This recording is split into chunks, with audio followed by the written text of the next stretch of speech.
থানায় গিয়ে বড়বাবুকে উচিত শিক্ষা দিয়ে রোহিতকে ছাড়িয়ে নিয়ে আসে ফুলকি। হ্যাঁ বন্ধুরা, এমনটাই দেখা যাবে। বিস্তারিত জানতে ভিডিওটিতে লাইক দিয়ে দেখতে থাকুন। গল্পের শুরুতেই দেখা যাবে বাবু মাস্টারমশাইকে বলতে থাকে, বাবা এরকম একটা মানুষের কাছে নিজের মেয়েকে তুলে দিয়েছিলে, তুমি আমার কথাটা ভাবলে না? কেন করেছিলে বাবা, কেন করেছিলে? তখনই মাস্টারমশাই বলতে থাকে, আসলে মা সবকিছু তো আর বিবেচনা করে হয় না। আমি ভেবেছিলাম রুদ্র খুব ভালো হবে, খুব ব্রাইট ছিল, এই জন্যই না ওকে আমার ভাবশীর্ষ বানিয়েছিলাম রে মা। কথা শুনে অবাক হয়ে যায় সবাই। এরপর মাস্টারমশাই বলতে থাকে, আমি তো আর বুঝতে পারিনি যে এমনটা হবে। হৈমন্তী সমস্ত কথা শুনে অবাক হয়ে যায়, মাথা ঘুরে পড়ে যেতে লাগলো। সবাই মিলে হৈমন্তীকে ধরে। এরপর সবাই ধরে বসালে ধানু দৌড়ে গিয়ে জল নিয়ে আসে। হৈমন্তী বলছে যে মাস্টারমশাই, তুমি এতদিন পরে একটা গল্প বলে তুমি ভেবো না যে রুদ্রকে আমার চোখে তুমি খারাপ বানাতে পারবে। তোমার এতদিনের গল্পকে বিশ্বাস করবে না, আমি তো অন্তত বিশ্বাস করব না। রুদ্রর প্রতি আমার যে বিশ্বাসটা, সেটা তুমি কিছুতেই টলিয়ে দিতে পারবে না। এসব কথা না এত বছর পরে এখন বলে কিছু লাভ নেই। যাক, আমার না ভালো লাগছে না, আমি এখন রুমে যাই। এই বলে হৈমন্তী সেখান থেকে চলে যায়। ফুলকি বলতে থাকে, জেঠিমণি আমার মনে হচ্ছে জেঠিমণি ঠিক তো বছর পরে এই সব কিছু বলে এখন আর কোনো লাভ নেই। পরে ধানু বলতে থাকে, আচ্ছা ফুলকি, সত্যি তোমার মনে হয় যে এখন আর এগুলো বলে কোনো লাভ নেই? পরে ফুলকি বলতে থাকে, কি বলবো বলো তো, আমাকেও তো কুড়িয়ে পেয়েছে আমার বাবা মা, আমারও তো বাবা মা নেই, আমি কার রক্ত, কোন বংশের রক্ত আমি তো কিছুই জানি না। তো জামাইবাবু দেখো, নিজের দোষটা আমার গায়ে চাপানোর চেষ্টা করেছিল, সবার কাছে বলেছিল আমি নাকি প্রতিশোধ নিতে এই বাড়িতে এসেছিলাম। রোহিত বলছে, হ্যাঁ ফুলকি একদম ঠিক কথাই বলেছে, এ কথা তো রুদ্র বলেছিল। তারপরে পিয়াল হঠাৎ করেই বলতে থাকে, আচ্ছা প্রতিশোধের কথাটা এটা কেন বলেছিল রুদ্রদা?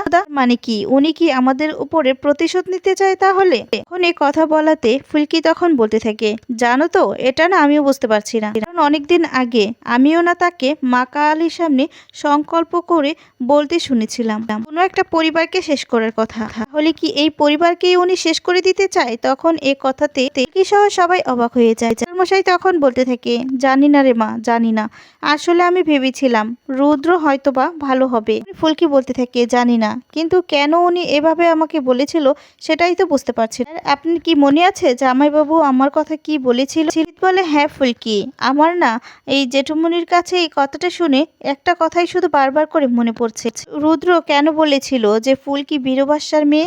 রুদ্র কেনই বা বলেছে যে ও প্রতিশোধ নিতে এসেছিল? তার মানে কি রুদ্রই প্রতিশোধ নিতে এসেছে? কারণ রুদ্রর মাও তো আগুনে পুড়ে মারা গিয়েছিল। জেঠুমনি ভাবতে থাকে যে তাহলে কি রুদ্র সবকিছুর জন্য আমাকে দায়ী মনে করছে? এরপর রোহিত বলতে থাকে, আসলে জেঠুমনি এই সমস্ত কিছু তো ওই বঙ্গী উপকূল পার্টি থেকে করা হয়েছিল, তো বা এই সব কিছুর জন্য তোমাকেই দোষারোপ করেছিল।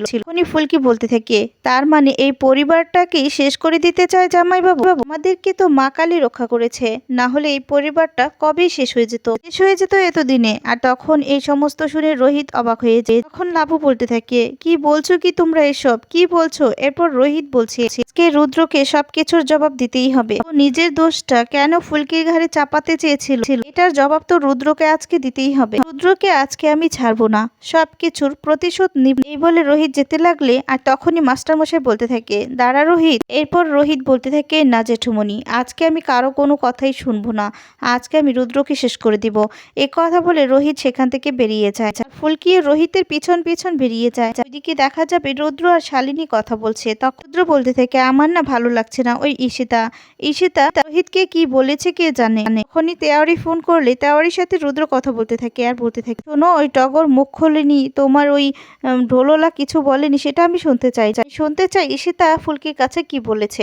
ও উল্টোপাল্টা কিছু বলেনি তো? সেটাই আমি জানতে চাই, ওটারই খবর নাও। এই বলে ফোনটা রাখলানি বলতে থাকে, আচ্ছা রুদ্রদা, তুমি কেন এসব ভাবছো বলো তো? আসলে ফুলকি মানে ঈশিতা যদি মুখ খুলতো তাহলে তো ফুলকি প্রত্যেকটা ডেরায় গিয়ে তোমার করতো। এরকমটা তো কিছু হয়নি, তার মানে ঈশিতা মুখ খোলেনি। তুমি মাথাটা ঠান্ডা করে এখানে বসো। তখন রুদ্র মনে মনে বলতে থাকে, সুন্দরী, তোমাকে আমি কি করি বলবো? ওই রায়চৌধুরীর বড় ছেলেকে আমি অনেক আগেই যে সরিয়ে দিয়েছিলাম, মেজ ছেলেকেও আমি সরিয়ে দিতাম, শুধুমাত্র কোথা থেকে যে এই ফুলকি দাস চলে আসলো কে জানে। তখনই 2 গ্লাস মদ নিয়ে আসে শালিনী আর বলতে থাকে, রুদ্রদা খেয়ে নাও, ভালো লাগবে। তখনই ওরা দুজন মদ খেতে লাগলে রোহিত এসে তখন বলতে থাকে, রুদ্র, তোকে আমি শেষ করে দিব, তোকে আজকে আমার হাত থেকে কেউ বাঁচাতে পারবে না। এই বলে রুদ্রর কলারটা চেপে ধরে। তোর মনে এত বিষ ছিল, এত বিষ? এই বললে শালিনী তখন বলতে থাকে, দাঁড়াও রোহিত, কি করছো এসব? এরপর রোহিত রেগে গিয়ে বলতে থাকে, সর এখান থেকে, সর, তুই আমার জীবনটা সারকার করে দিয়ে এখন আবার এই রুদ্রর সাথে প্ল্যান করছিস আমাকে কি করে আমার ক্ষতি করা যায়, ফুলকিকে কি করে সরিয়ে দেওয়া যায়। চাচ্চন্নি একটা শয়তান, এই বইনিকে ধাক্কা দিয়ে ফেলে দেয় রোহিত। এরপর রুদ্রকে ইচ্ছে মতো মারতে থাকে আর বলতে থাকে, তোর জন্য আমাদের ফ্যামিলির আজকে এত কিছু হয়েছে, তুই আমাকে বক্সিং থেকে সরিয়ে দিয়েছিলি তুই তুই তখনই এই কথা শুনে অবাক হয়ে যায় রুদ্র। রোহিত বলতে থাকে যে ঈশিতা তো ঠিকই বলেছে, আর তখন বলে ও মিথ্যে বলছে, ও আমাকে ফাঁসাতে চাইছে। রোহিত বলে, না, ঈশিতা মিথ্যে বলছে না, ঈশিতা যা বলছে একদম ঠিক কথা বলছে। আর তখনই এদিকে রুদ্র মার খেতে খেতে শালিনীকে বলতে থাকে, এখনই পুলিশকে ফোন করে ওকে ধরিয়ে দাও। এরপর শালিনী পুলিশকে ফোন করতে থাকে। এদিকে রোহিত রুদ্রকে মারতে থাকে আর বলতে থাকে, তুই আমার বর্দাকে মেরে ফেলেছিস আমার বর্দাকে, তোর এত বড় সাহস, বর্দাকে মেরে ফেলেছিস। আর তখন রুদ্র বলতে থাকে, মেরে ফেলেছিস, তুই রেগে গিয়ে তথাকে ছাদ থেকে ফেলে দিয়েছিস, রাগের জন্য তুই আজকে আমাকে মারতে এসেছিস, তোর এত বড় সাহস।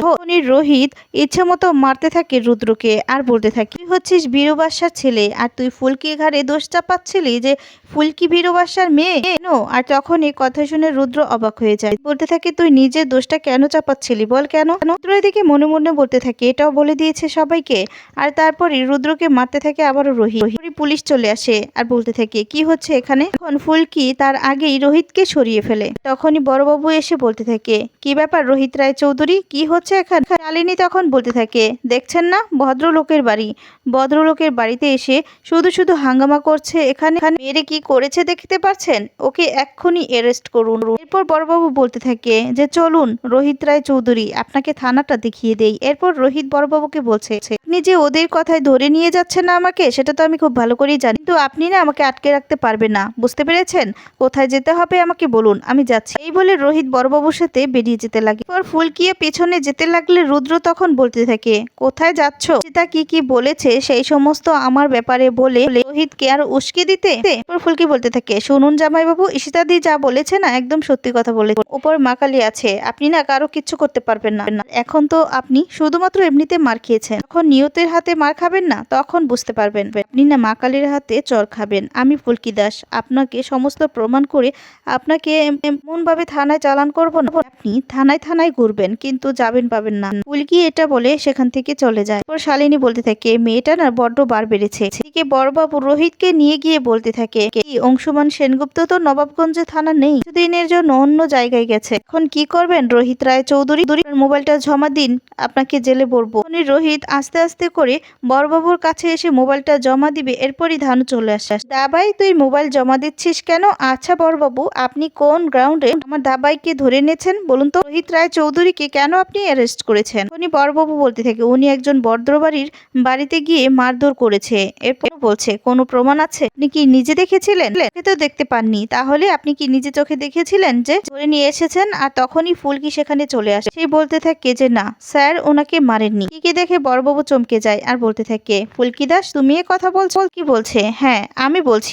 ফুলকি বড়বাবুর ওখান থেকে একটা ছুরি নিয়ে বলতে থাকে, এখন যদি আমি আমার হাতটা কেটে ফালা করে বলি যে এই সমস্ত কাণ্ড আপনি করেছেন, তাহলে সেটা কি গ্রহণযোগ্য হবে? তাহলে স্যার যে রুদ্ররোজ সান্যালকে মেরেছে তার কি কোনো প্রমাণ আছে? কোনো প্রমাণ নেই, তাহলে স্যারকে কেন আপনি থানায় বলবেন? বড়বাবু আর কিছু বলতে পারে না। এরপর বলতে থাকে যে, এই সমস্ত সবকিছু তো হুজ্জতে হচ্ছে তাই না?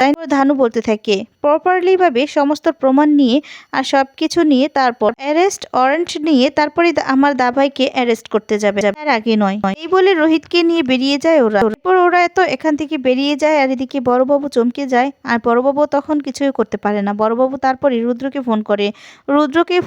রুদ্র ফোনটা রিসিভ না করলে শালিনী ফোনটা রিসিভ করলে শালিনী সবটা শুনে চমকে যায় আর বলতে থাকে, একটা লোকও কাজের নয়, রোহিতকে আটকে রাখতে পারিনি। রুদ্র তখন বলতে থাকে, রোহিতকে কি করে আটকে রাখবে? আমি তো জানি আটকে রাখতে পারবে না ফুলকি দাস, বড্ড বার বেড়েছে। তখন এই কথা শুনে সবাই অবাক হয়ে যায়। রিকি চলে আসলে রিকিকে তখন রুদ্র বলতে থাকে, রিকি, রোহিত জেনে ফেলেছে যে তথাকে আমি মেরেছিলাম। যা শুনে রিকি পুরো চমকে যায়।